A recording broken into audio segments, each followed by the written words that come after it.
Aujourd'hui, le char de l'État a roulé à 310 km/h et c'était François Mitterrand qui était aux commandes, tout au moins pendant quelques minutes. Je parle bien sûr du TGV Nord, inauguré ce matin par le chef de l'État en compagnie des ministres concernés. Autrement dit, la cohabitation est bien sur les rails. Reportage Roland Sicard, Yves Barbe.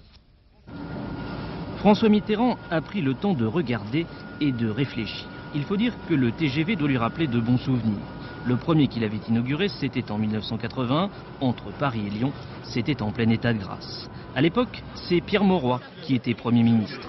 Et aujourd'hui, Pierre Mauroy était encore là. Il n'est plus Premier ministre, mais il est toujours maire de Lille. Ce n'est plus l'état de grâce, c'est la cohabitation. Et pour le président, la cohabitation réserve parfois de bons moments. Exemple, quand la présidente écologiste de la région Nord trouve le TGV trop cher, rien n'empêche François Mitterrand de dire qu'il est du même avis. Il serait bon que les grands moyens modernes ne soient pas, à cause du prix, réservés au seul milieu des affaires ou de l'administration.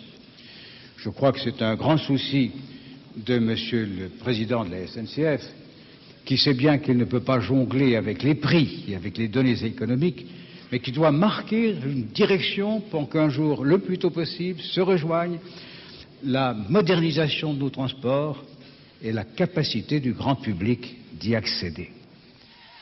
François Mitterrand a son aise, d'autant que pour son premier déplacement en province depuis les élections, les enfants des écoles étaient de sortie comme au bon vieux temps.